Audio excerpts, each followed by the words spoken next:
Guys, it's the midpoint of the season, even though technically we are past the midpoint race of the season. But regardless, it's the summer break, and I think this is the perfect time to do a bit of a mid-season review, to take a look at where we are at in the season currently, talk about the highlights, and then more importantly, take a look and see how our predictions we made before the season began are really shaking out as we head into the back half of the season. Let's go ahead, let's jump on into this thing without further ado. Where else can you start in our first half of the season? Quick highlights, more so than the McLaren dominance to start this season so far. Obviously, we've had some moments here or there from other teams and other drivers, but by far and away, this is the year of the McLaren, because both Oscar Piastri and Lando Norris have taken a multitude of wins, only shaken up by a couple other drivers. I believe Max Verstappen and George Russell are the only other two drivers to take wins on the season so far. So it is going to be probably a continuance of that as teams and they make the decision to start focusing more for 2026 and beyond. Obviously, this era of regulations is coming to an end, so they're probably not going to be fighting too hard down the stretch to fight for, massive upgrades, but it's going to be interesting to follow. But McLaren have been absolutely dominant so far to start this season, and I really struggle to feel like they're going to be anything other than dominant in the second half of the season as well. So it's really just going to be one of those things that it might just have to turn into a Max Verstappen in 2023 situation, where we kind of start paying attention to what's going on elsewhere on the grid and then kind of taking a peek at the championship battle as it remains on. Moving on to the next thing, I think the next big thing that I think a lot of us have on our minds is the fact that this era of regulations is ending, and I think it can't come soon enough. And while the 2026 regulations are going to be a step in a right direction, I think the number one thing that we've seen so far this season is that these cars are just far, far and away too big for these modern Formula One tracks. Even these street circuits that they're trying to shoehorn into the calendar as much as possible are just not built for this size of F1 car, and ultimately is coming down to a season of track position is king, and ultimately the cars are going to have to get smaller, or these circuits are going to have to adapt and get larger if that's even possible. That kind of goes against their whole strategy of street circuits, which we all know they're not getting rid of anytime soon. So at least they're taking a small step forward with 2026 to make the cars slightly smaller, but at the same time, I think there is still a long way to go on that front. So ultimately, I think this era of regulations is going to have a mixed bag. I think it did provide a lot of interesting moments. I think it definitely had a lot of promise, but by the time this regulation is ending, I think it's about time that it does so. There's honestly not even really that many other things to talk about. There's teams like Williams and Alex Albon who have been having fantastic seasons. I think there's the resurgence of Sauber, in which we'll go there next actually, with a Nico Hulkenberg finally gets on the podium at the British Grand Prix. It was a pitch perfect race from Nico and the Sauber team, who finally gets Nico his first podium of his career, breaking his streak of most race weekends without a podium. Now obviously he still holds the record, but at least it's no longer an active record. I believe the new active record holder is Yuki Tsunoda, who is just over 100 so many race podiums. So it is Grand Prix rather, without a podium. So hopefully Yuki can kind of figure things out, but ultimately I had to talk about Nico Hulkenberg getting on the podium, because as a Haas fan from last season, as you can see with my signed Nico Hulkenberg print that is currently occupying that space on the floor, I'm super happy to see it. I was losing my absolute mind when that finally happened, and it was a fantastic weekend to see. One of the other big talking points at the beginning of this season, outside of a couple of drivers moving around, is the Jack Doohan being dropped from Alpine. I believe he got about 5 race weekends in, looked okay along the way, before ultimately being replaced by Alpine for the Franco Colapinto replacement that I think a lot of us, including myself, kind of pegged going into the season. Now, at the same time, Franco hasn't necessarily done a whole lot with the opportunity. He's shown little bits and flashes of being very, very good and consistent, but at the same time, that Alpine is just kind of nowhere, and it's kind of really hard to judge. So not really sure what Alpine does from here, but we have to mention the fact that at least one driver had lost their seat. Tangentially, we did have the Liam Lawson Yuki Tsunoda swap. 2 race weekends into the season, going into Japan, they decided to pull the rug on the Liam Lawson strategy. Obviously, Liam might have been a bit in over his head, but considering Yuki has also struggled mightily in the Red Bull, I fear it might just be a Red Bull issue more so than a Red Bull driver issue. So who knows what will happen in 2026. I, for one, am rooting for Yuki Tsunoda to keep that seat. We'll probably find out as silly season approaches, but it'll be an interesting thing to follow for sure. And I think I'll round out our quick highlights with just talking once again about just how it really is kind of interesting outside of the top, two drivers and the top one team on the grid. I think you see any given weekend, a team can really take a huge step forward or a huge step back. You had teams, like I mentioned earlier, in Williams that are performing outstanding and really, really putting in good results before ultimately fading back into the pack again with a string of bad weekends in a row. You have teams like Haas who are really struggling track to track, putting in pretty decent results and getting double points finishes in sprint weekends and sprint races before ultimately turning around again and being near the back. You have Sauber, who everyone thought was going to be a punching bag for 2 seasons in a row, in which they kind of were last year, but then this year you have Nico Hülkenberg getting on the podium. Gabriel Bortoleto has kind of really taken a step forward.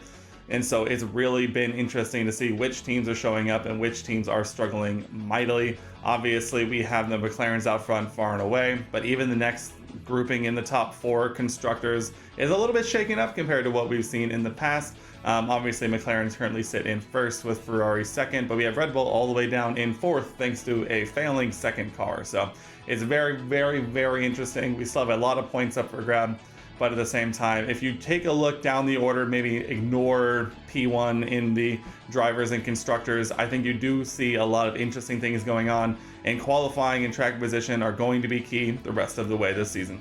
All right, let's do what we're here to do, which is to talk about the predictions that we made before the 2025 season began and get an update on where we're sitting so far. Let's kick things off right up front. My pick for world champion was Charles Leclerc. I thought Ferrari actually left off 2024 in a really, really good spot.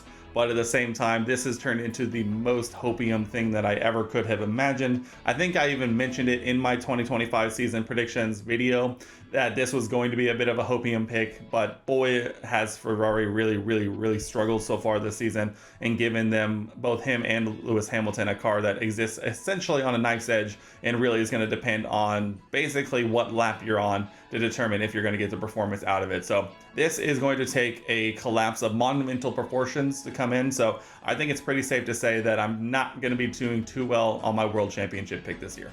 Now, on the other hand, as we move to my pick for Constructors Champion, I did go with McLaren because I thought this was going to be an instance of maybe the McLarens fighting, taking points off of each other, and Charles Leclerc kind of sneaking in enough to take a world championship, but McLaren would do good enough to win the Constructors. As it turns out, McLaren is being one of the more dominant runs of a season that we've seen so far as a constructor. And so I think it's safe to say that this one is pretty much locked up already. So I'll be taking the credit for this one, even though we still have a dozen or so race weekends left. Moving on to my best of the rest in the drivers, aka P2 in the World Drivers' Championship, currently sits Lando Norris. And my prediction of Lando Norris still in the driver's seat for this one. It's going to be very interesting. And while I did think it would come at the hands of Charles Leclerc, it is still extremely possible that Oscar Piastri could give me this correct prediction with Lando finishing second if Oscar manages to take the world championship away from his own teammates. So this is going to be one that's going to be interesting to watch down the stretch of the season. I, for one, think it's probably going to come in. I think Oscar has been very, very good. But at the same time, Lando is going to be right there no matter what. It will be a McLaren 1-2 in the drivers. The only question remaining is who stands at the top. In a very similar vein, my best of the rest in the constructors, aka P2, is Ferrari, is what I went with. And kind of exactly what I talked about with the best of the rest in the drivers. I thought Ferrari would be very decent enough considering how they left off in 2024. But I don't think it would be enough to unseat the McLaren, but it might be good enough to win Charles Leclerc a championship. Obviously, that's not the case. But at the same time, as much issues as Ferrari has had getting their car into the right setup window, they do currently sit in P2 in the constructors. Now Mercedes is not too far off of them from that, so this could obviously shake and change as the season ends. But as of right now, I'm kind of on a roll when it comes to talking about the top. Only a couple of predictions that we made left. Let's go ahead and talk about how many race seats lost. I went with 1 with my call of Jack Doohan being absolutely correct so far. Obviously, this could get incorrect should Franco Colapinto earn himself a spot on the chopping block. And so it's going to get very interesting to see if I can hold on to this point as the season goes on. But as of right now, I've got this one right on the money, even called my shot pretty well. All right, 2 remaining. How many individual race winners will we see in 2025? I ended up going with 7, primarily because at the end of 2024, we saw actually a fair amount of parity in the order of the constructors. There was any given race weekend, someone could have put together a really good package and fight for race wins. Like I mentioned earlier, so far we've had 4 total race winners with Lando Norris, Oscar Piastri, Max Verstappen, and George Russell. The problem with that is the McLaren looks so dominant. I really am not sure if this is going to come in. It's going to take a lot of crazy weekends multiple times over to try and get to 7. So unfortunately, I think we might have just run out of luck on this one, as I think we're not going to get to a full 7 because that McLaren is just too good. And then last but not least with these main predictions, my one crazy prediction, I went with a Haas gets their first podium in F1 history. Obviously, I think this is going based on how well, once again, basing it entirely on 2024, Haas ended the season pretty decently. I think had one of their best seasons in F1 in 2024, and I was hoping that with a promising young rookie and another experienced driver like Esteban Ocon stepping in, I think there could be a chance of something crazy happening a la Nico Hülkenberg in Great Britain, the British Grand Prix. Ultimately, that has not really come to fruition so far at the beginning of this season. It doesn't necessarily look like they'll have the performance to get it done unless something aforementioned crazy happens. So unfortunately, this might be another one at the own detriment to myself. That one's probably not coming in, but at the same time, I'm going to hold out hope that maybe we'll get lucky. All right, I don't know if I included this in my season predictions video, but I did make a call for the final finishing order for the Drivers' Championship, and so I figured it can be fun to go through my top 10. You'll see the P11 to P20 listed over here on the side if I remember to do so. But I want to go through the top 10 quickly to what I predicted to be the top 10 and where they are currently in the standings. We'll see how it ends up as the season goes on. We'll begin in P10 with Carlos Sainz, who currently sits in P16, so not doing too well there. Pierre Gasly in 9th and currently in P14. I really thought Alpine would be doing a little better than they were considering how they ended last season as well. In 8th, I had Kimi Antonelli, who currently sits P7, so not too far away and could still happen. P7, I had Liam Lawson. I had apparently more faith in that Red Bull than even they did, as they pulled him not but 2 races into the season, so he's probably not going to be finishing in the top 7. George Russell I had for P6, who currently sits in P4, so he's actually overperforming my expectations. Max Verstappen I had in 5th, currently sits P3, and while I did expect the Red Bull to be pretty close to the 3rd or 4th fastest car, I think it definitely underestimated how good he is at getting the maximum out of that car at the same time. For P4, this is one of my bigger misses. Oscar Piastri, I had P4. He currently leads the championship, so quite a ways off there. In P3, I had Lewis Hamilton, who currently sits P6. Obviously, Lewis has had a lot of troubles trying to get to grips with that Ferrari. And then in P2, I have Lando Norris, who currently sits P2, and obviously my winner for the Drivers' Championship is Charles Leclerc, who currently sits P5. And then very similarly, I went ahead and made my predictions for the Constructors' Championship, and so I figured we'd run through those quickly as well and talk about the current standings as well as where I predicted them to finish. Starting in P10, I had Sauber Stake F1 Team, who currently sit P7 thanks to a very good string of performances from Nico Hülkenberg and a lot of really good performances from Gabriel Bortoleto, so fantastic for them. In P9, I had RB, who currently sit P8, so definitely in the right vicinity, just not quite exactly on the money. Aston Martin, I had 8th. They are currently P6. I do expect them to fade a lot more down the stretch of the season. Not that I think they're going to throw, but I do think that they could find themselves down the order. So this is going to be one to watch, especially as we continue on. In 7th, I had Williams, who currently sit in P5. Obviously, Alex Albon had a lightning start to the season and really helped them out here. In P6, I went with Haas F1 Team, finishing basically exactly where they tried to finish last season, and just about I thought they would hold on to where, basically where they were.